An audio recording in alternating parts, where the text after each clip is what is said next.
Bab 3605. Di mana batu formasi bayangan? Yuda Luo bertanya dengan dingin. Batu formasi bayangan menguasai semua formasi besar di seluruh kota bayangan. Formasi ini mungkin tidak bersifat ofensif, tetapi mereka seperti kunci untuk mengendalikan kota. Dengan benda ini, istana bayangan, fangsi dan lainnya, Yuda Luo akan memiliki kendali penuh. Kalau tidak ada benda ini, kalau formasi dihancurkan dan ditata kembali, belum lagi berapa banyak sumber daya manusia dan keuangan yang akan dihabiskan, waktu yang dihabiskan saja akan memakan waktu ribuan tahun.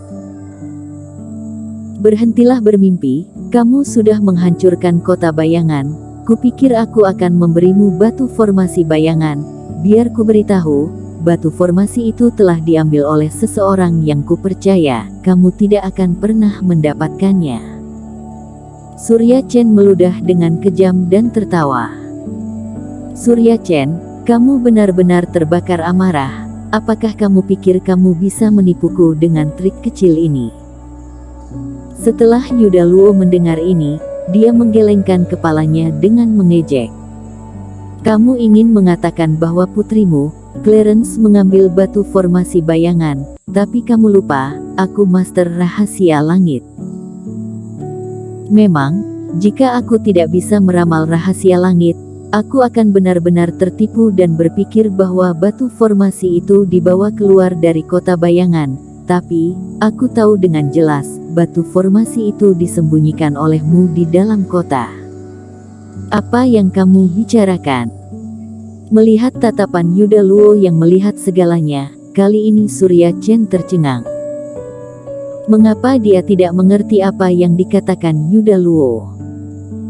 Dia sudah lama menyerah, jadi aku tidak berencana untuk menipu Yuda Luo sama sekali dan dia juga tahu bahwa Yuda Luo bisa meramal rahasia langit, jadi tidak mudah untuk menipunya. Namun batu formasi itu memang diambil oleh Clarence dan dia pergi di bawah perlindungan Eric Qin dan Tracer Taois. Jika Yuda Luo menangkap Clarence, pihak lain tidak akan menanyakan keberadaan batu formasi tersebut. Jadi menurut Surya Chen, Clarence sudah kabur bersama Eric Qin dan lainnya. Alhasil, Yuda Luo berkata bahwa dirinya berbohong. Batu formasinya masih ada dan dia tahu tempatnya. Kenapa kamu tidak memberitahuku di mana batu formasi itu? Tanya Surya Chen. Haha, apakah kamu berpura-pura bingung? Yuda Luo menggelengkan kepalanya. Kenapa aku membawamu ke sini? Tidakkah kamu mengerti? Hanya untuk memberitahumu, aku tahu kamu menyembunyikan batu formasi di sini. Ketika Yuda Luo mengucapkan kata-kata ini, tidak hanya Surya Chen, tetapi juga Tetua Ji dan kultivator buta di belakangnya terkejut. Tempat ini bisa dikatakan sebagai salah satu tempat paling rahasia dalam aliansi darah, tapi bagaimana Surya Chen bisa menyelinap masuk untuk menyembunyikan sesuatu? Surya Chen, aku akui bahwa aku masih meremehkanmu. Ketika aku mengetahui hasil ini, aku sendiri tidak dapat mempercayainya. Hal yang paling ingin aku kendalikan di kota bayangan ternyata ada di bawah panggung berdarah, tepat di bawah markasku sendiri. Yuda Luo tersenyum dengan ekspresi emosi di wajahnya. Kamu bilang, batu formasi ada di sini sekarang. Surya Chen hampir pingsan. Yuda Luo tidak tahu, apakah dia masih belum tahu? Batu formasi bayangan asli, dia berikan kepada putrinya, apakah putrinya bersembunyi di sini? Tapi tempat sialan ini, dia telah mencoba untuk datang berkali-kali, tetapi tidak bisa melakukannya. Mungkinkah Eric Qin dan yang lainnya yang melakukannya? Berhenti berakting. Aku menghitungnya 3 kali kemudian dan hasilnya sama 3 kali. Jadi tidak mungkin ada kesalahan. Aku tidak menyangka kamu bisa melewati lapisan pertahanan dan lari ke tempat ini dan meletakkan batu formasi di tempat yang tampaknya berbahaya, tetapi sebenarnya aman.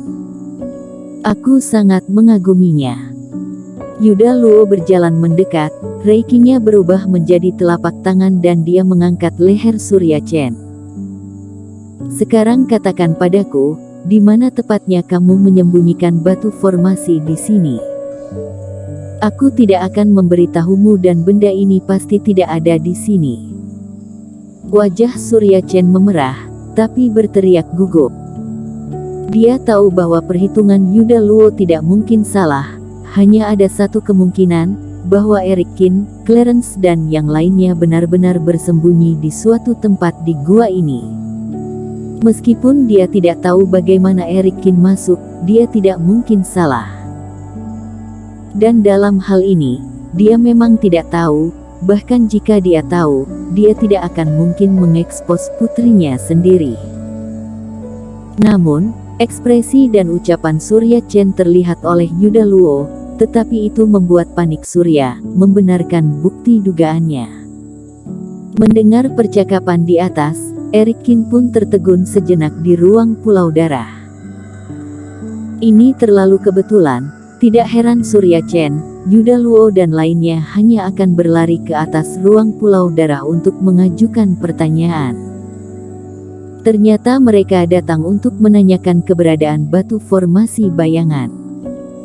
Benda ini ada di Clarence dan Clarence ada di ruang memurnikan obat miliknya, yang setara dengan berada di Pulau Darah. Yuda Luo tidak dapat mendeteksi Pulau Darah, jadi dia meramal ke posisi terdekat dengan Pulau Darah.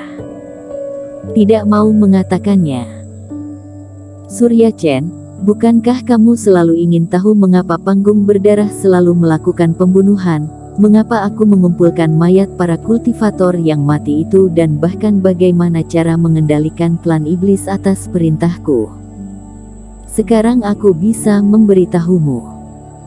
Yuda Luo menarik Surya Chen keluar dari penjara, mencibir dan menyeretnya ke tepi gua, yang berada di atas jurang kabut darah dan membuat kepalanya menghadap kabut darah di bawah.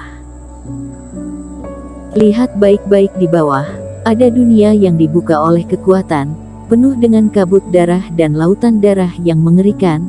Begitu kultivator memasukinya, jika tidak ada token emas milik saudaraku, mereka akan segera menjadi tawanan dan pelayan di bawah komandoku. Pikirkan, bukan hanya hidupmu akan di luar kendali, kamu bahkan akan dikontrol olehku, mengibaskan ekormu dan bahkan menunjukkan wajahmu dan diejek oleh semua orang. Jadi, Surya Chen, jika kamu tidak mau melakukan hal itu, maka serahkan batu formasi bayangan dan aku bisa memberimu keringanan. Jangan pikirkan itu, lempar saja aku jika bisa. Surya Chen menggertakkan giginya. Demi putrinya, dia harus terus menunda waktunya. Masih berani membalas. Yuda Luo menyipitkan matanya, membalikkan tangannya dan mengeluarkan sebuah tali spiritual, menjebak Surya Chen di tali dan menendangnya keluar, membuat setengah tubuh Surya Chen jatuh ke dalam kabut darah. Kuberi kamu waktu untuk berpikir. Rasakan kengerian kabut darah ini dulu. Adik Gao, carilah tempat ini dari luar dalam, aku harus mendapatkan batu formasi bayangan itu. Melihat Surya Chen tidak mau bekerja sama, Yuda Luo menoleh ke arah kultivator buta itu. Jangan khawatir, kakak, selama benda ini ada di sini, aku akan menemukan benda ini meski harus menggali 3 kaki di tanah. Bobby Gao memberi hormat, lalu melambaikan tangannya, puluhan pelayan darah muncul di sampingnya, lalu bubar dan mulai mencari. Yuda Luo, brengsek, pengkhianat, merampok kota bayangan hari ini dan kamu akan mati di hari yang sama. Di sisi lain, Surya Chen terlempar terbalik ke dalam kabut darah, setengah dari tubuhnya terendam di dalamnya. Dia merasakan kabut melonjak ke arah tubuhnya dan kabut terkadang memadatkan wajah pribadinya, berusaha mati-matian untuk menggigit kulitnya melintasi tirai tipis. Surya Chen merasa kedinginan, dia berteriak dan berjuang mati-matian. Selama goncangan, Tali spiritual juga bergoyang ke kiri dan ke kanan. Kabut di bawah bergulir dan celah kecil secara bertahap terkoyak. Surya Chen terus-menerus menggantung dan celah itu terus-menerus berkedip di depan matanya. Sesuatu juga menarik perhatiannya. Bersambung.